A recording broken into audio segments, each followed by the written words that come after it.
हाथ जोड़कर विनती मेरी, लाख लाख मेरा प्रणाम। अवतार कहे सुन जग के स्वामी, झोली डाल दे अपना नाम। गुरु प्यारी साध संगत जी, बड़े प्यार से कहिए धन निरंकार जी। आशा करते हैं कि आप सभी संत सतगुरु की कृपा से जहाँ भी होंगे स्वस्थ होंगे, प्रसन्न होंगे। साध संगत जी, आज के टॉपिक का नाम है सारा संसार अपना परिवार लगे। साध संगत जी, आज दुनिया के लोग आत्मा और परमात्मा के मसले को कुछ आराम पसंद, सुस्त और आलसी लोगों के दिमाग की उपज समझ बैठे हैं। उनका ख्याल है कि रूह नाम की कोई चीज़ ही नहीं है, परमात्मा की कोई हस्ती ही नहीं। उनका कहना है कि धार्मिक लोगों की ये बातें असल में एक नशा है, तरक्की की राह में रुकावट है। पर यह उनकी अज्ञानता है, भूल है, जो कि आत्मा परमात्मा की सही जानकारी न होने के कारण है।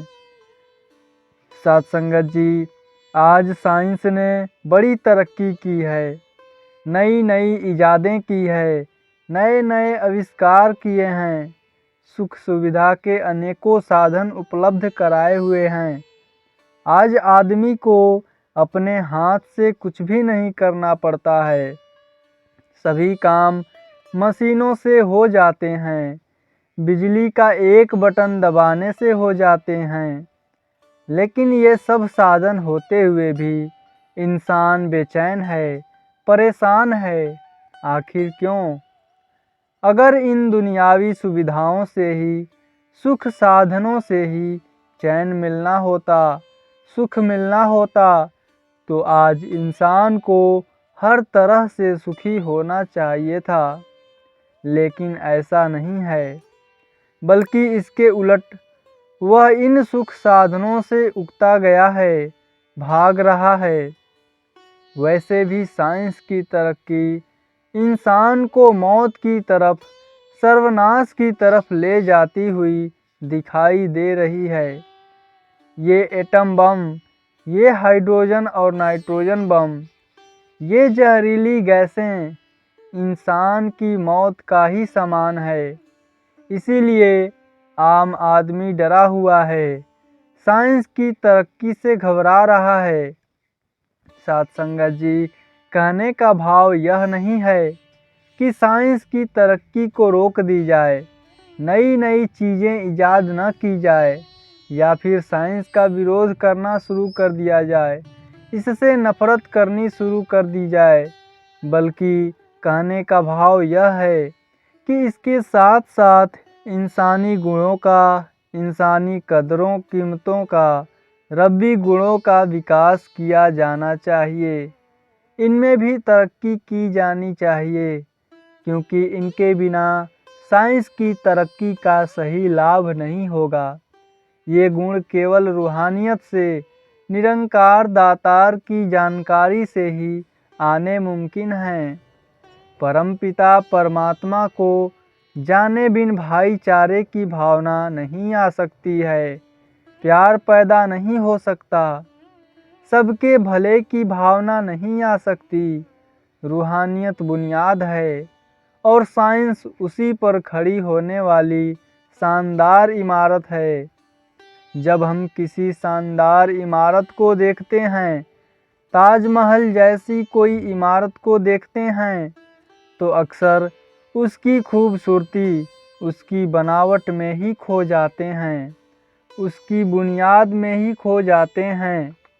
साध संगत जी, बुनियाद की तरफ हमारा दिमाग नहीं जाता, ध्यान नहीं जाता।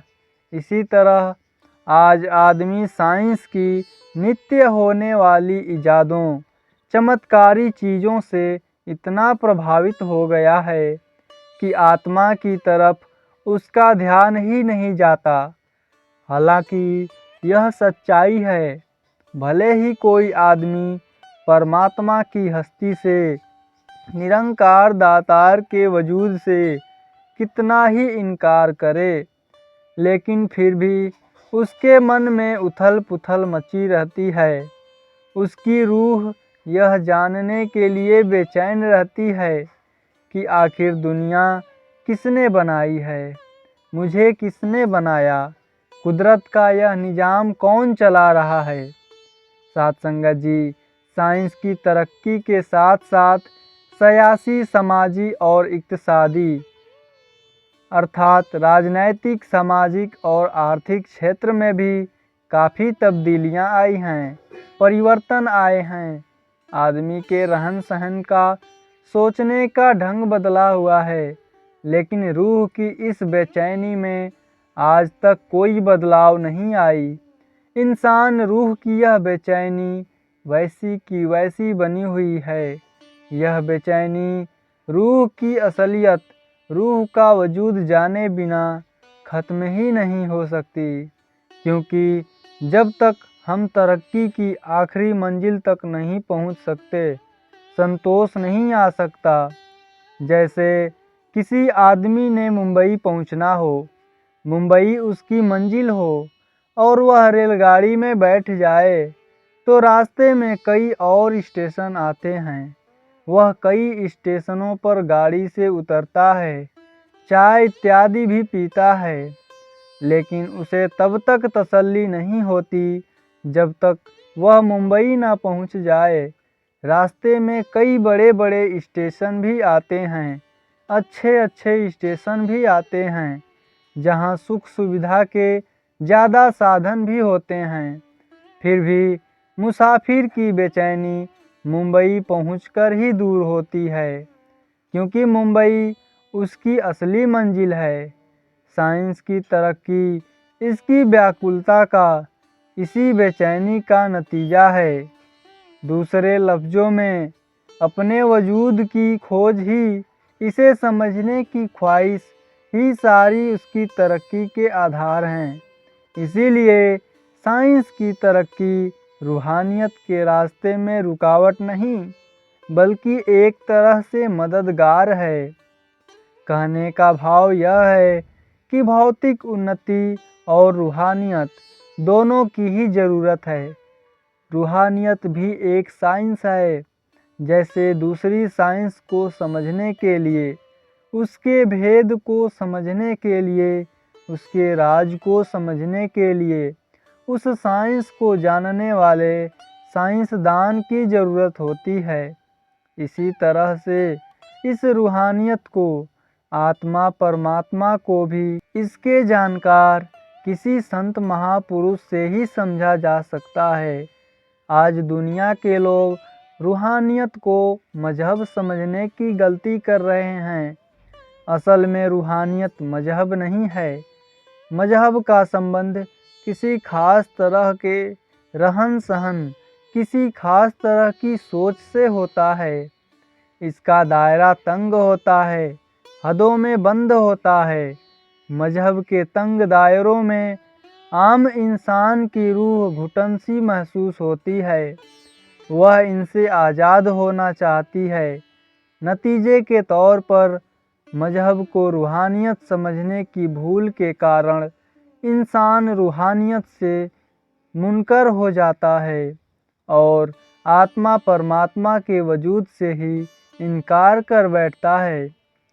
हालांकि असलियत यह है कि रूहानियत का मजहब से कोई संबंध नहीं है। रूहानियत का तालीम तो हर इंसान के लिए एक जैसी है।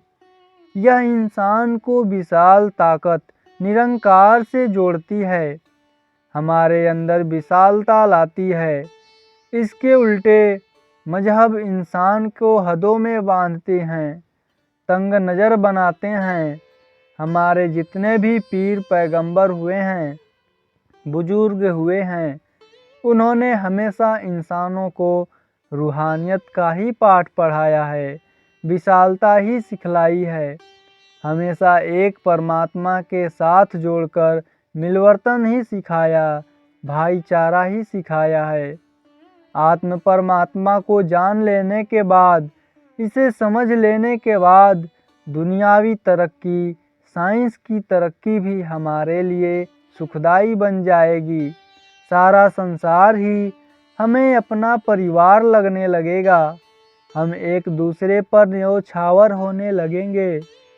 कोई ऐसी चीज़ नहीं बनाएंगे जिससे दुनिया तबाह होती है, दुनिया का सर्वनाश होता है।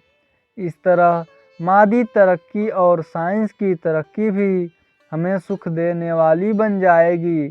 साथ संगत जी, आप संतों महापुरुषों ने इस राज को समझा है। आपने ही संसार को सुखी करना है।